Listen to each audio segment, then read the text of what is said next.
அன்பினர்களே, நாம் எமது தொடர்ச்சியான பார்வையை ஈரான் பக்கம்தான் திருப்பிக் கொண்டிருக்கின்றோம்.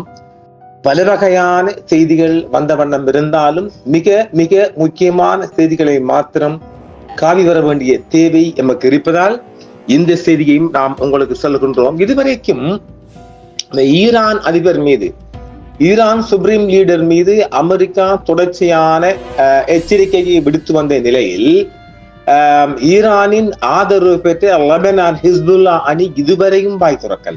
பார்த்திருப்போம் இல்ல, இப்ப திறந்துட்டாங்க. என்ன சொல்லிக்கிறாங்க? ஈரான் தலைவருக்கான அமெரிக்காவின் அச்சுறுத்தல் முழு பிராந்தியத்தையும் எரிய வைக்கும் என்று ஹிஸ்புல்லா எச்சரித்துள்ளது. லெபனான் நாடாளுமன்றத்தில் உள்ள ஹிஸ்புல்லா எதிர்ப்பு இயக்கத்தின் அரசியல் பிரிவு ஈரானுக்கும் இஸ்லாமிய புரட்சியின் தலைவருமான அயத்துல்லா சையத் அலி கமேனிக்கு எதிரான அமெரிக்காவின் சொல்லாட்சி அச்சுறுத்தல்கள் மேற்காசியாவில் பதட்டங்களை அதிகரிக்கும் அபாயம் இருப்பதாக அவர்கள் எச்சரித்திருக்கின்றார்கள். எதிர்ப்பு தொகுதிக்கு விசுவாசம் பிராந்திய நாடுகளுக்கு எதிரான வாஷிங்டனின் ஆக்கிரமிப்பு கொள்கைகள் குறித்து எச்சரிக்கை எழுப்பியது. நாடுகளை அழித்து அவர்களின் அரசாங்கங்களை மாற்றுவதாக அச்சுறுத்திற்காக அமெரிக்க ஜனாதிபதி டொனால்ட் ட்ரம்பை கண்டித்திருக்கிறோம் என்றும் சொல்கின்றார்கள். எங்கள் பிராந்தியத்தில் உள்ள நாடுகள் மற்றும் மக்களுக்கு எதிரான அமெரிக்க ஆக்கிரமிப்பு ஆணவத்தின் அளவை எட்டியுள்ளது. மில்லியன் கணக்கான முஸ்லிம்களின் உச்ச மத தலைவரான இஸ்லாமிய புரட்சியின் தலைவர் அயத்துல்லா சையத் அலி கமேனியின் உயிருக்கு அச்சுறுத்தல் விடுத்துள்ளது என்றும் அந்த ஹிஸ்புல்லா மேலும் தெரிவித்திருக்கின்றது. இது முழு பிராந்தியத்தையும் கொளுத்த அச்சுறுத்துகிறது. அமெரிக்கா மற்றும் சியோனிச முயற்சிகளுக்கு எதிராக தங்கள் பாதுகாப்பையும் ஸ்திரத்தன்மையையும் குறை மதிப்புக்கு உட்படுத்தும் ஈரானிய மக்களுக்கு எதிரான அச்சுறுத்தலுடன் சேர்க்கிறது என்றும் தெரிவித்திருக்கின்றார்கள். கடந்த மாதம் சில கடைக்காரர்கள் பல்வேறு ஈரானிய நகரங்களில் பொருளாதார குறைகள் தொடர்பாக அமைதியான போராட்டங்களை நடத்தினர். அவை ஒருதலைப்பட்ச அமெரிக்க தடைகளுடன் நேரடியாக தொடர்புடையவை. இருப்பினும் அமெரிக்க மற்றும் இஸ்ரேலிய தலைவர்களின் பொது அறிக்கைகள் நாசவேலை மற்றும் ஒழுங்கீனத்தை ஊக்குவித்ததை அடுத்து ஆர்ப்பாட்டங்கள் வன்முறையை நோக்கி திருப்பப்பட்டன. கலவரக்காரர்களில் சிலர் அமெரிக்க மற்றும் இஸ்ரேலிய உளவு நிறுவனங்களால் ஆயுதமேந்தி பயிற்சி பெற்று பொது சொத்துக்களை சேதப்படுத்தவும் பொதுமக்களையும் பாதுகாப்பு படையினரையும் கொல்லவும் ஆட்சேர்ப்பு செய்யப்பட்டதாகவும் அந்த ஹிஸ்புல்லா அதிகாரிகள் தெரிவிக்கின்றார்கள். அமைதியின்மையின் போது ஈரானை தாக்கி நாட்டிற்கு எதிரான பரந்த உளவியல் போர் பிரச்சாரத்தின் ஒரு பகுதியாக அதன் தலைமையை மாற்றுவதாக ட்ரம்ப் பலமுறை அச்சுறுத்தி வருகின்றார். ஹிஸ்புல்லா நாடாளுமன்ற குழு ஈரான் அதன் மக்கள் மற்றும் தலைமைக்கு ஆதரவாக நிற்பதாக தெரிவித்துள்ளார்கள். அயத்துல்லா அலி கமேனியின் ஞானமான மற்றும் துணிச்சலான தலைமைக்காகவும் உலகளவில் அநீதியை எதிர்கொள்ள ஒடுக்கப்பட்ட நாடுகளுக்கு நம்பிக்கை அளிப்பதாகவும் அது கூறியிருக்கின்றது. ஜனவரி 12 அன்று ஈரானியர்களின் தைரியமான மற்றும் ஒன்றுபட்ட மில்லியன் கணக்கான ஆர்ப்பாட்டங்களை அது மேலும் பாராட்டி இருக்கின்றது. இது நாட்டை சீர்குலைக்கும் எதிரிகளின் சதித்திட்டத்தை முறியடித்தது.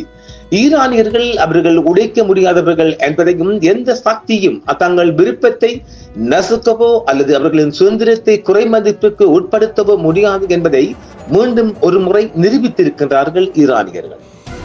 அமெரிக்க ஆதிக்கத்தை நிராகரிக்கும் ஒடுக்கப்பட்ட மக்களுக்கு இன்று இஸ்லாமிய குடியரசு ஒரு முன்மாதிரியாக உள்ளது என்றும் அவர்கள் தெரிவித்திருக்கின்றார்கள்.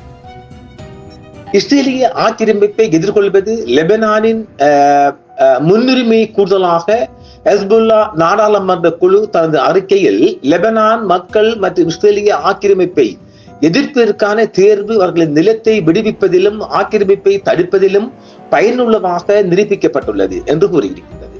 லெபனான் மக்களுக்கான ஒரே வழி முதன்மையாக இராணுவம் மற்றும் எதிர்ப்பின் ஒற்றுமையை பாதுகாப்பதும் சுற்றியுள்ள ஆபத்துக்களுக்கு எதிராக ஒன்றுபடுவதும் ஆகும் என்றும் அது குறிப்பிட்டுள்ளது. இஸ்ரேலிய ஆக்கிரமிப்பை எதிர்கொள்வது என்பது லெபனானின் தேசிய முன்னுரிமையாக உள்ளது என்பதை வலியுறுத்தி இருக்கின்றது. எதிரி நாட்டை குறிவைத்து ஆக்கிரமித்து பொதுமக்களை கொல்லும் வரை லெபனானில் ஸ்திரத்தன்மை இருக்க முடியாது என்றும் அது மேலும் கூறியிருக்கின்றது. இதற்கிடையில் இஸ்ரேலிய நாட்டின் இறையாண்மை மீறல்களை எதிர்கொள்ள லெபனான் அரசாங்கத்தை வலியுறுத்தி இருக்கின்றது. இஸ்ரேலுக்கும் ஹெஸ்புல்லாவிற்கும் இடையே ஒரு வருடத்திற்கு மேலாக நடந்த சண்டைக்கு பிறகு நவம்பர் 2024 போர் நிறுத்தம் எட்டப்பட்ட போதிலும் இஸ்ரேலிய படைகள் லெபனான் மீது கிட்டத்தட்ட சராசரி தாக்குதல்களை அத்துமீறி நடத்தி வருகின்றன என்றும் முழுமையாக திரும்ப பெற வேண்டிய போர் நிறுத்தத்தில் உள்ள விதிகள் இருந்த போதிலும் இஸ்ரேலிய துருப்புக்கள் எல்லையில் 5 இடங்களில் நிறுத்தப்பட்டு தொடர்ச்சியாக லெபனான் மக்களுக்கு எதிராக தாக்குதல்களை நடத்தி வருவது என்பதும் கண்டிக்கத்தக்கது. தொடர்ச்சியாக பலஸ்தீன் மற்றும் லெபனான் போன்ற நாடுகளில் இவை இஸ்ரேல் அமைதி ஒப்பந்தத்தை நிலைநிறுத்தி இருக்கின்ற போதிலும் அது தனது ஆயுத பலத்தால் தொடர்ச்சியாக அப்பாவி பொதுமக்களை அழித்து வருவதும் அவர்களின் இல்லங்களை, அவர்களின் வீடுகளை, தளபாடங்கள் மற்றும் எல்லைகளில் அதிகமாக குடியேற்றவாசிகள் மீது அத்துமீறி தாக்குதல் நடத்துவது என்பதும் அது மன்னிக்க முடியாத குற்றம் என்றும் ஹிஸ்புல்லா தெரிவித்திருக்கின்றது. இதேவேளை அமெரிக்கா இஸ்ரேலுக்கு துணையாக இருந்து கொண்டு இந்த மாதிரியான அதாவது இந்த அமைதி நிலைமையை, போர் நிலைமையை சீர்குலைக்கும் விதமாக அமெரிக்காவும் துணை நிற்பதும் கண்டிக்கத்தக்கது என்றும் ஹிஸ்புல்லா மேலும் தெரிவித்திருக்கின்றது. ஆக ஈரான் அதிபர் மீது அமெரிக்கா தொடர்ச்சியான தாக்குதல் எச்சரிக்கைகள் அல்லது எச்சரிக்கைகளை தொடர்ந்து ஏதாவது ஒரு தாக்குதல் நடைபெறுமானால் அது பிராந்தியத்தில் மிகப்பெரிய தீ பந்தத்தை ஏற்படுத்தும் என்றும் அது மீண்டும் எச்சரித்திருக்கின்றது. பார்ப்போம். ஹிஸ்புல்லா முதலாக ஈரானுக்கு எதிராக அமெரிக்க அதிபர் தொடர்ச்சியாக எச்சரித்து வரும் நிலையில் ஒரு உண்மை நிலவரத்தை ஹிஸ்புல்லா வாய் திறந்திருக்கின்றது. பிராந்தியத்தில் ஈரான் ஆதரவு கொண்ட படைகள் களத்தில் இறங்கினால் தாக்கு பிடிப்பது என்பது கஷ்டம். அங்கிட்டு ஹமாஸ் சரியாக தனது ராணுவ பலத்தை பிரயோகிக்கும், இங்கே லெபனான் ஹிஸ்புல்லா பிரபலிக்கும். இப்படியாக ஈரானும் சேர்ந்து சில பெரும் முயற்சிகள் எடுக்கின்ற போதோ அமெரிக்க படைகள் மிகப்பெரிய சேதத்தை உண்டு பண்ணுமா அல்லது வான்வழி ஊடாக வான் தாக்குதலில் வெற்றி பெறுமா என்பதை நாம் தொடர்ச்சியாக வரும் எமது காணொளியில் தரப்போகின்றோம். எந்த அளவுக்கு சாத்தியப்படக்கூடிய அளவுக்கு உலக சண்டியன், நாட்டமை, நெய்னா, ராமர், இப்படி பல வகையான பேர்கள் இவருக்கு இந்தியாவுக்கும் சூட்டப்பட்டிருக்கின்றது. அந்த பேரின் ஒரு வருஷம் நெய்னா எந்த அளவுக்கு தாக்கு பிடிக்க போகின்றார், இது தரை மார்க்கம் அல்லையே, ஒட்டுமொத்தமாக வான்வழி தாக்குதல்லாம் கூடுதலாக இடம்பெறும்.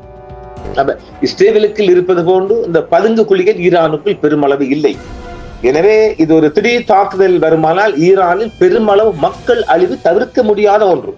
அதை நாம் பலமுறை சொல்லி இருக்கின்றோம் இல்லையா? இராணுவத்தின் ஊடாக ஒரு தாக்குதல் நடைபெறுமானால் அது வேறுபடியும். ஆனால் ஈரானின் இஸ்பாஹான் சிட்டி ஊடாக பல வகையான தாக்குதல்களை அமெரிக்கா தொடுக்கும் என்பதில் ஆச்சரியப்படவில்லை. பார்ப்போம் விடிந்தால் என்ன நடப்பது என்பது சற்று ஒரு பகிர்வாக இருக்கின்றது. அந்த அளவுக்கு வளைகுடா ஒரு நெருக்கம் கண்டு வருகின்றது. பார்ப்போம். இந்த யுத்தம் நடைபெறக்கூடாது என்பது ராம்ஸ் நெய்னாவின் மனசு மாற இறைவன் தான் பார்க்க. ஏனெனில் உலகம் முழுவதும் மிகப்பெரிய வறுமையை கொடிய ஒரு யுத்தம் கொண்டு வரப்போகின்றது. வறுமைதான் மிகப்பெரிய யுத்தமாக மாறப்போகுது. ஏனெனில் உணவுப் பொருட்கள் தட்டுப்பாடு மட்டுமல்ல, பணவீக்கம் நாட்டுக்குள் தலை தூக்கறியும். ஏற்கனவே நாம் இன்னும் இலங்கைக்குள் பணவீக்கத்தில் இருக்கின்றோம். இன்னும் பணவீக்கம் அதிகமானால் வாழ்வாதாரம், சாதாரண மக்களின் வாழ்வாதாரம் பாதிக்கப்பட்டு ஒரு நடுத்தர மக்களின் வாழ்வாதாரம் மட்டுமல்ல அவங்க வாழ்க்கையை பாதிக்கும் அளவுக்கு இந்த யுத்தம், வளைகுடா யுத்தம் முடித்து செல்லும். இது ஆழமாக பார்க்க வேண்டிய ஒரு விடயம். பார்க்கலாம் மற்றும் ஒரு காணொளி. நன்றி நேயர்களே. என்றும் உங்களுடன் சன்ரைஸ் இந்தியா டிவி சப்ஸ்கிரைப் பண்ணுங்கள், பெல் பட்டனையும் கிளிக் செய்யுங்கள். உங்கள் ஆதரவே எங்கள் சேவை. ஆதரவு தாருங்கள், அரவணைப்போம். மறக்காம சர்ப்ரைஸ் பண்ணுங்க. தேங்க்யூ.